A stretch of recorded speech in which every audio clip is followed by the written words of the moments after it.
মনে পড়ে আমার সেই দিনটির কথা যখন মামি বললেন, আজ আমার পায়ে মালিশ করে দাও। তার এই কথায় আমি খানিকটা বিস্মিত হয়ে গেলাম। তারপর আমি মামির পায়ে মালিশ করতে শুরু করলাম। হঠাৎ মামা আমার হাত ধরে আমাকে নিজের দিকে টেনে নিলেন। আমি কিছু বুঝে ওঠার আগেই বন্ধুরা গল্প শুরু করার আগে একটু মামির সম্পর্কে জানাই। আমার মামির বয়স ৩৫ বছর এবং তিনি খুবই সুন্দর। তার সৌন্দর্য সবাই মুগ্ধ হয়ে যেত। আমি তার বাড়িতে কাজ করতে এবং তিনি প্রতিদিন আমার কাছে পায়ের মালিশ করাতেন। আমি চুপচাপ মাথা নিচু করে মালিশ করে যেতাম। একদিন যখন আমি মামির বাড়িতে গেলাম তখন আমি দরজা নক করতে লাগলাম। অল্প সময়ের মধ্যেই একটি মিষ্টি আওয়াজ শুনতে পেলাম, ১ মিনিট আসছি। দরজা খোলার পরে যখন আমি মামিকে দেখলাম মনে হলো যেন স্বর্গ থেকে কেউ নেমে এসেছে। তার রূপ উজ্জ্বল ত্বক এবং চকচকে চোখ ছিল অসাধারণ। আমি তাকে দেখে কিছুক্ষণ অবাক হয়ে রইলাম। একদিন পত্রিকা বিলি করতে করতে একটা নতুন বাড়িতে ঢুকলাম। ভিতরে ঢোকার আগে একটু নার্ভাস লাগছিল। কিন্তু দরজা খুলতেই এক মহিলা হাসিমুখে বললেন, ভিতরে আসো, একটু চা খেয়ে যাও। আমার জীবনে আগে কোন ক্রেতা এভাবে আমন্ত্রণ জানায়নি। সেই মহিলা বেশ ভালো মনের মানুষ মনে হলো। আমি তার সাথে বসে চা খেয়ে বেশ কিছুক্ষণ গল্প করলাম। এরপর তাড়াতাড়ি পত্রিকা বিলি শেষ করে বাড়ি ফিরে গেলাম। একদিন বাড়িতে ছোট্ট একটা ঝগড়া হলো এবং কোন কারণ ছাড়াই আমাকে বাড়ি থেকে বের করে দেয়া হলো।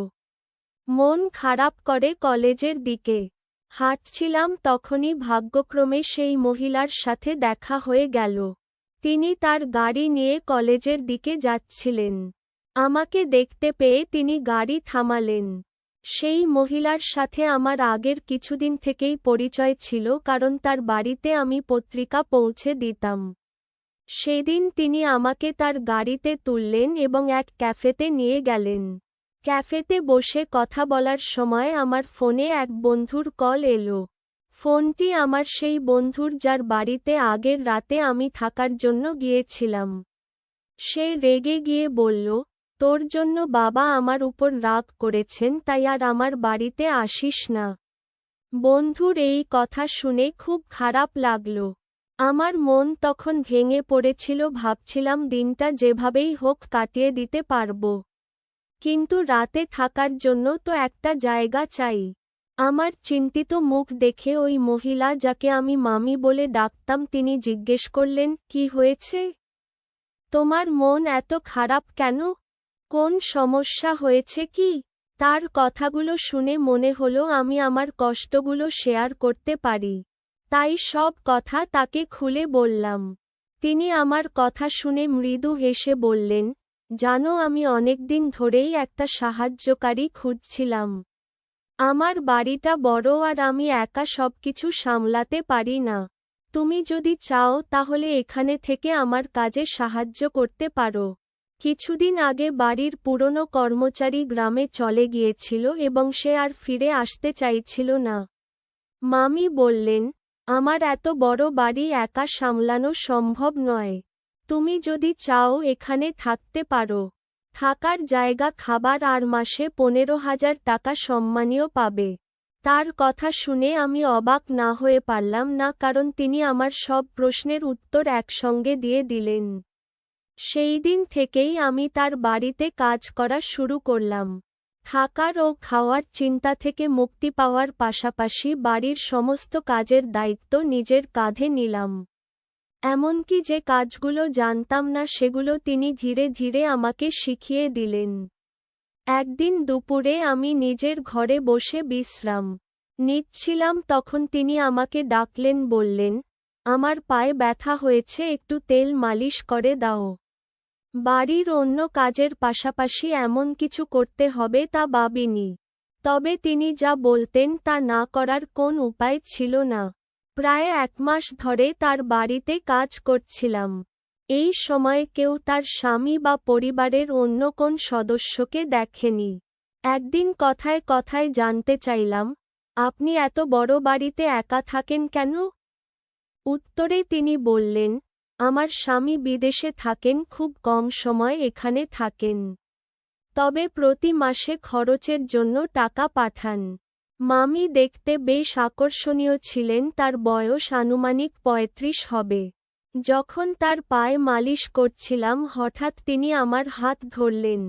তারপর হালকা হেসে বললেন, তুমি জানো যখন থেকে তোমার সঙ্গে আমার পরিচয় হয়েছে তখন থেকেই তোমাকে আমার নিজের একজনের মতো মনে হয়।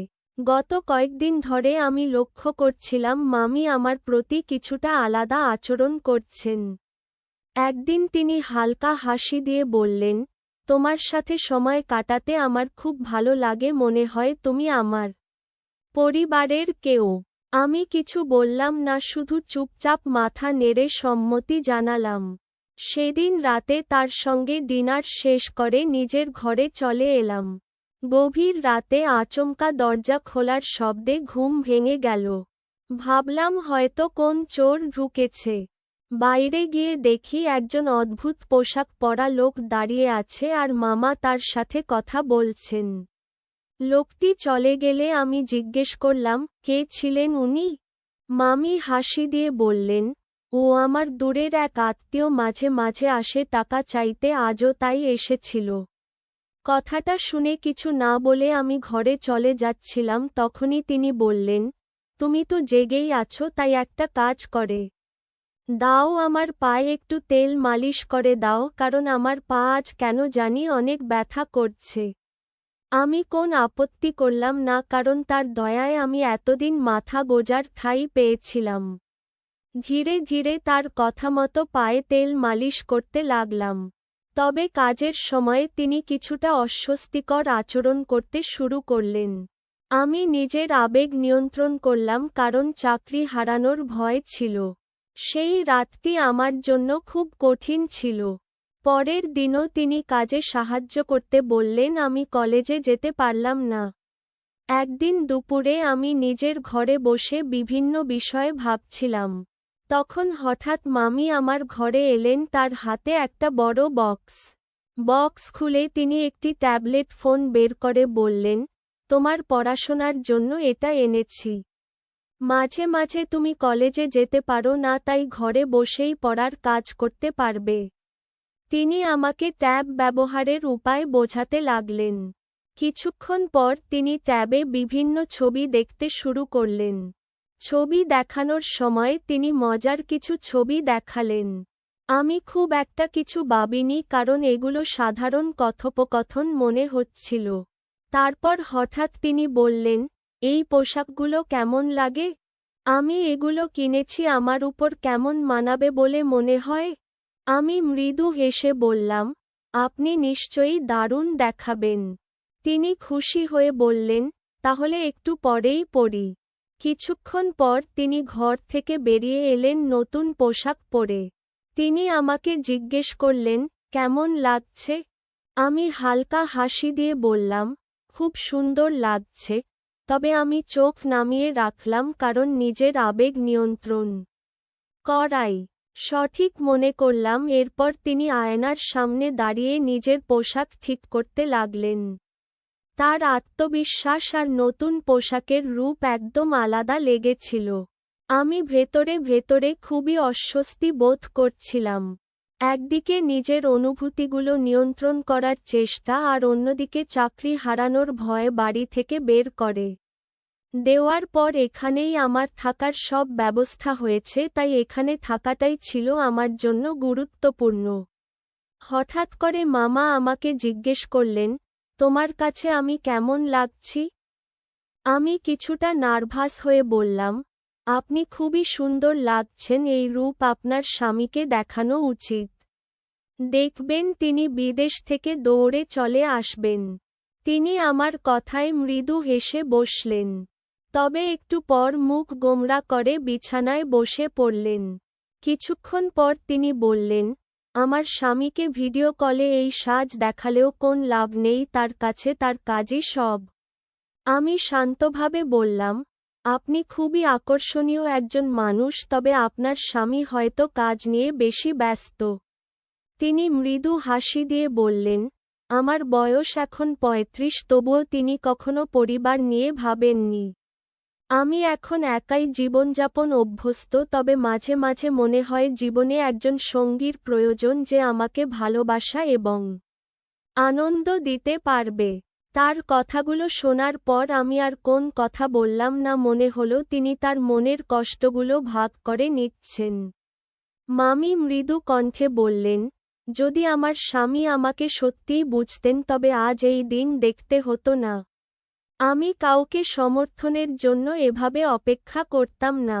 তার চোখে জল এসে গেল, এরপর বললেন, তোমাকে দেখে আমার বিশ্বাস হয় তুমি কখনো আমাকে হতাশ করবে না।